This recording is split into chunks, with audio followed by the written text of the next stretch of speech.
dikasih lilit ini guys.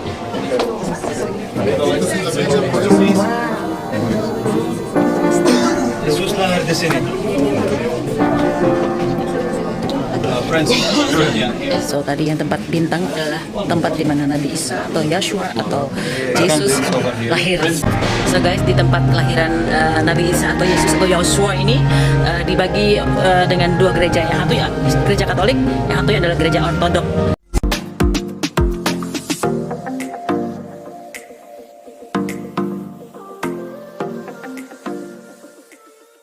Oke, kita berangkat ke Bethlehem, Yerusalem. Ini di Yerusalem. That Bethlehem it's one of the Christian cities here in the Holy Land. It's very close to Jerusalem. We are talking about 15 kilometers from here to Bethlehem. To here, okay?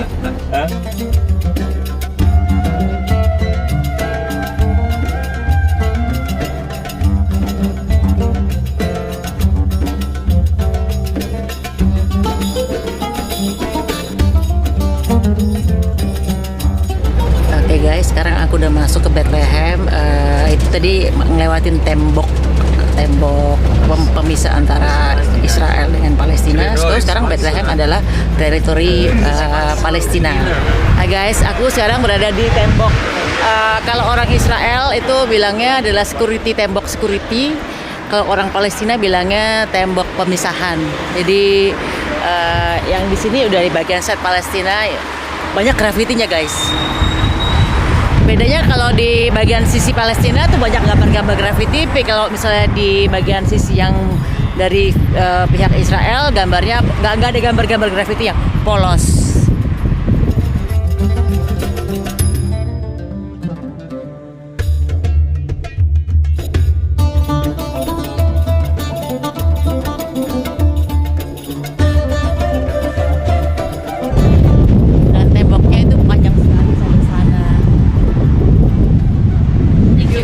Setelah berhenti sebentar untuk di tembok pemisah, sekarang kita langsung menuju ke tempat lahir Yesus. Di sini tempat lahirnya Nabi Isa atau Yesus itu atau Yeshua itu namanya The Church of Nativity. So kita akan di sana dan mungkin akan sedikit mengantri. Tadi pada saat checkpoint kan diperiksa semua ID-nya. Nah, untuk orang Israel harus di checkpoint juga untuk masuk ke Palestina. Apakah mereka punya permit atau izin masuk? Begitu juga sebaliknya, apakah orang Palestina punya izin masuk untuk kerja dan ke hospital untuk masuk ke Israel. Jadi checkpoint adalah memeriksa ID card masing-masing orang yang masuk ke Israel atau ke Palestina.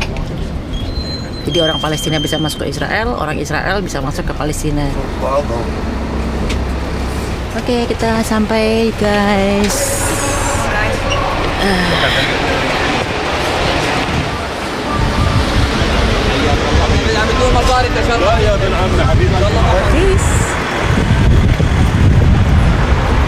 Loh, Starbucksnya kok jadi Square Box?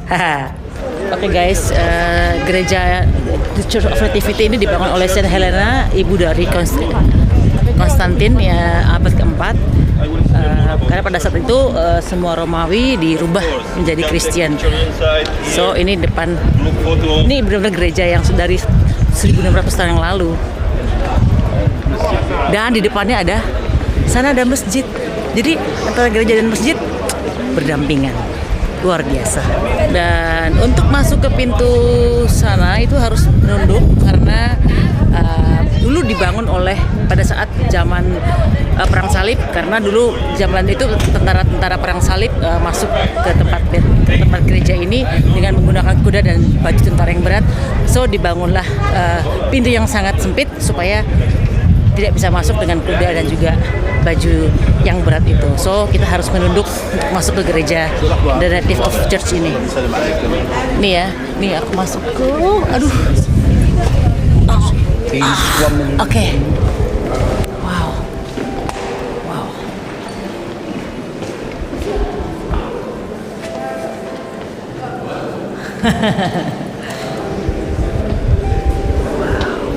How are you? I'm good. No, I'm with the group. masuknya harus mengantri. One of the most important place for the Christian, okay, and also for the Muslim. That the Muslim they also believe in Jesus, and that's why for them it's very important place, and that's why it's the only church that wasn't destroyed. Okay, we are talking about the same church from the 4th century. Now, here this church is built above the cave. That this cave, okay, the traditional place where Jesus was born. Now we are talking about cave. Why cave? Why they decide to go to cave? And what this cave it was? What do you know about it? The manger, it's the place where she put the baby Jesus. It's the manger where the animal they eat their food. Okay. Oke, ini dari abad 4 saat pertama kali dibangun gereja ini. Tapi kalau mozaik yang di atas itu, ini zamannya tentara salib dibangunnya.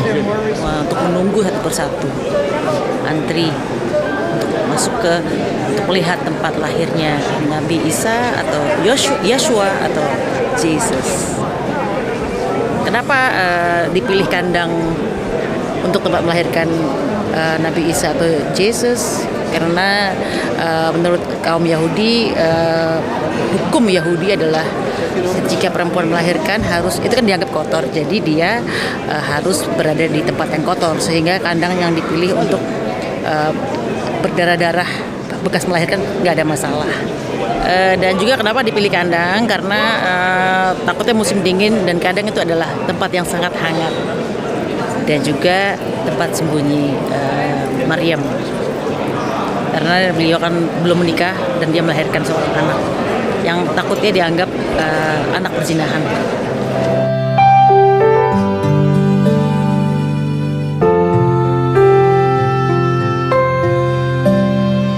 Oke.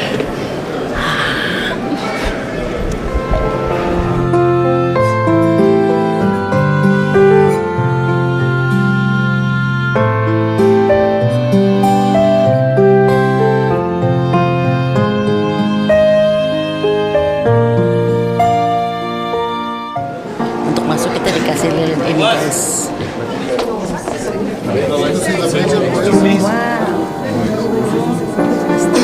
Yesus lahir di sini.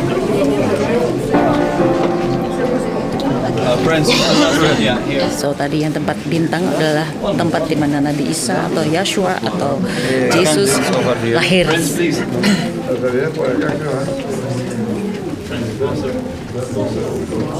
Setelah lahir, Yesus ditaruh di sini tempat lahirnya.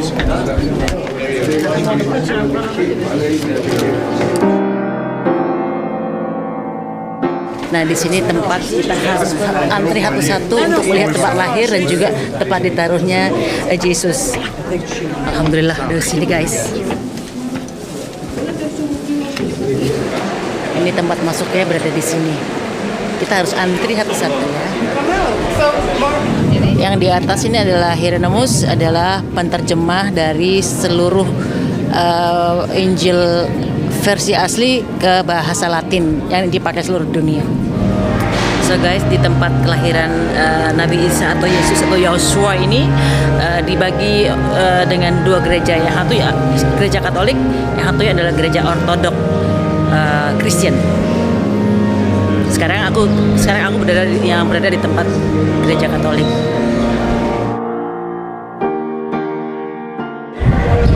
Nah, ini aku keluar dari gereja. Yang sangat indah adalah di depan gereja ini terdengar bunyi doa dari masjid, guys. Jadi depan gereja ini ada masjid. Kedengeran ya?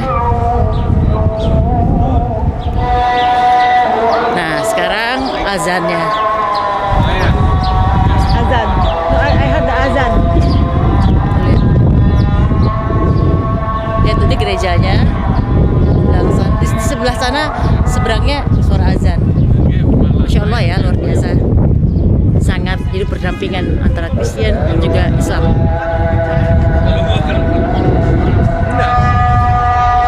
Ini yang aku bilang, di depan itu ada masjid, dan di sini church, gereja. Bethlehem.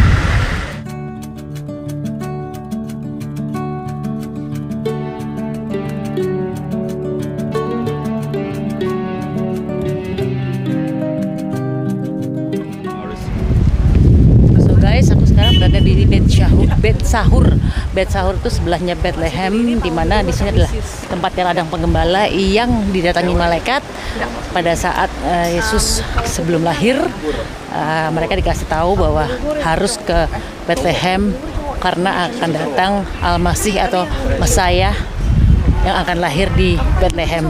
So ini ladangnya mereka tinggal. The shepherd field. So very huge light, and it's like all the place, and they were singing and they told them about the birth of Jesus. That's why he built it. Now it's a Catholic church, and it's belong to the Franciscan. Here we have the church. From down we have the cave. From the other side, that they believe the shepherd they lived over there.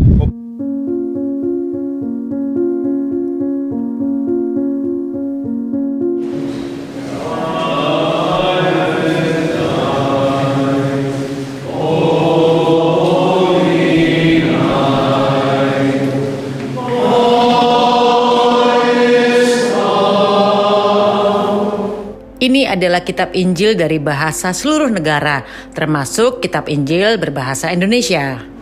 Dan ini menggambarkan para penggembala didatangin para malaikat yang dikabarkan bahwa akan datang seorang Mesias atau Al-Masih atau Mesias. Dan kemudian kita bisa melihat lagi gambar yang lain di sini bahwa mereka para penggembala datang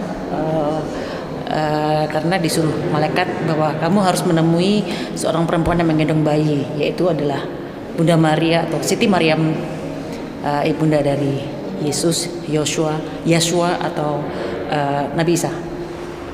Dan di sini gereja ini dibangun oleh Antonio Barlucci. Masih baru sih ini, bukan kuno. Tapi tempat inilah tempatnya para penggembala zamannya Yesus atau Nabi Isa atau Yeshua.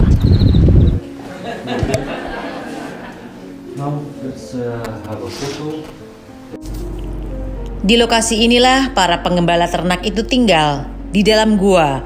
Para penggembala ini yang menerima perintah langsung dari malaikat tentang kelahiran seorang Mesias yang lahir di kota Daud, yaitu seorang bayi yang dibungkus dengan lampin dan terbaring di dalam palungan. Dan di tempat ladang penggembala ini ada di area West Bank, di mana adalah Palestinian Territory. Dan depan sana juga West Bank.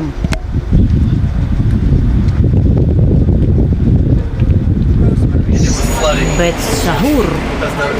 Southeast fusion, but a lot. Here it's still Bet Sahur, and just 1 minute we are going to exit. They are working, and the majority of them is gonna be the Arab. The mountains, the far mountains, that it's Jordan, and here between Israel, Palestine, and between Jordan, that between us, it's gonna be the Jordan Valley, and it's the Dead Sea.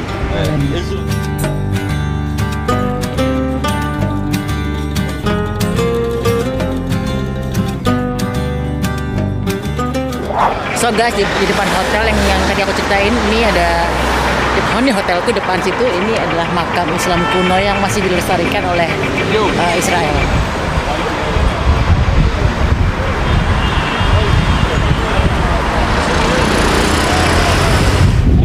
So di Yerusalem ini di bawah teritori Israel. Jadi yang mau ke sini harus pakai visa Israel. Kalau ke Bethlehem itu teritori Palestina. Oh ya, ini kan Yerusalem itu kan tempat yang konflik antara Palestina dan juga Israel. Tapi semua sepakat, seluruh dunia sepakat menamakan Yerusalem adalah kota suci. Dan kalau di sini tuh weekendnya tuh dari Jumat, Sabtu, Minggu. Kenapa? Kalau hari Jumat kan harinya orang Islam, sholat Jumat. Kalau hari Sabtu itu Sabat buat untuk Yahudi atau pengikut Judaism, agama Yahudi, Judaism. Kalau Minggu adalah untuk Christian and Catholic. Setelah dari Bethlehem, setelah dari Bet Sahur, sekarang kita makan di grill bar. Karena ini hari Purim banyak restoran yang tutup.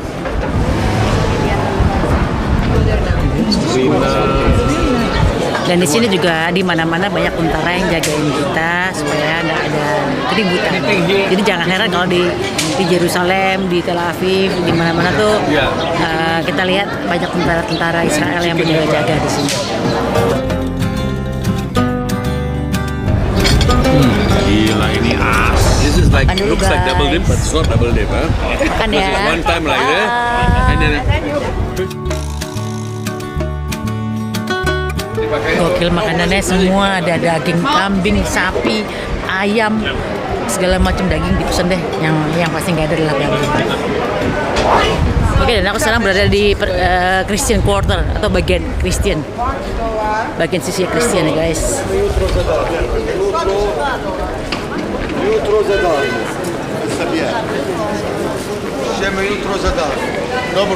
Oke, di sini aku berdiri di headquarternya of Roman. Itu tandanya.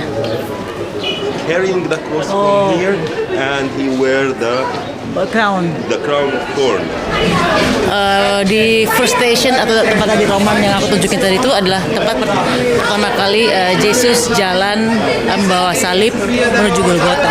Dan yang ini sekarang adalah yang station kedua, Yesus membawa salib atau Nabi Isa membawa salib melewati jalan ini guys. 14 station. Wow, ini jalan Via Dolorosa.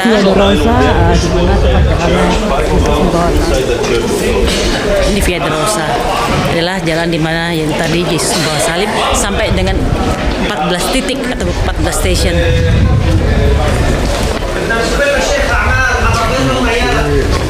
Via Dolorosa, jalannya Yesus membawa salib. Aku baru saja keluar dari Via Dolorosa di mana tempat jalan salib, tempat Yesus membawa salib, dan aku berdiri di Muslim Quarter, perempatan Muslim, dan di sini menarik sekali karena di belakangku ini ada gereja, ya, ini gereja. Terus di depannya lagi adalah masjid, dan di sana ada sinagog. Menarik ya, berdempet-dempetan tempat rumah ibadah. Oke guys, di sini adalah stasiun ketiga Yesus pada saat jalan salib. Di sinilah pertama kali Yesus terjatuh dan dia bertemu dengan ibunya Maryam atau Bunda Maria. Dan di situ adalah stasiun number 5 atau stasiun nomor 5 di mana Yesus berjalan jalan salib.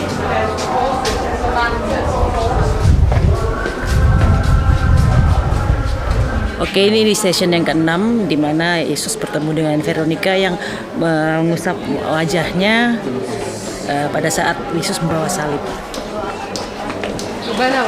Dan aku berada di stasiun ke-7 yaitu di mana Yesus terjatuh sambil membawa salib kedua kalinya di tempat ini.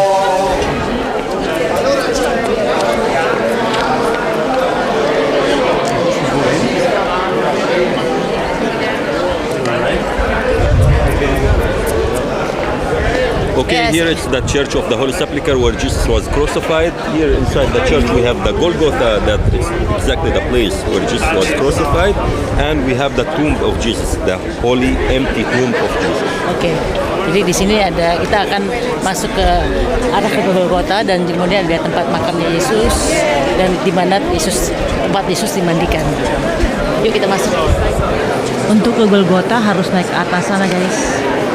Di Golgota ada di atas sana dan ini adalah tempat di mana Yesus tubuhnya dikasih atau jenazahnya dikasih olive oil dan minyak mur dimandikan di sini.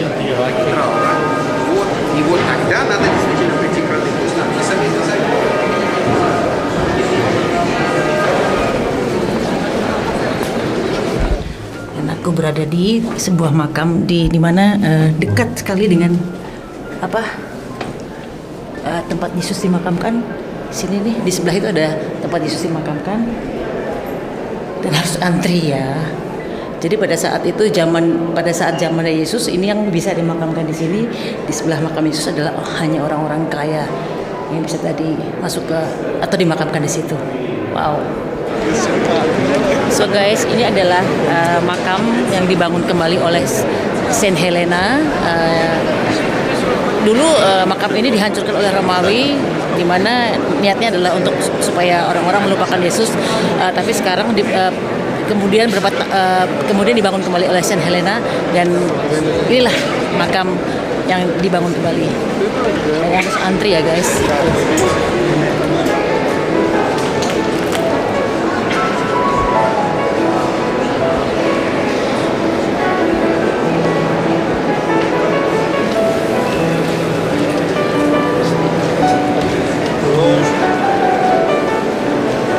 Tuh antrinya luar biasa.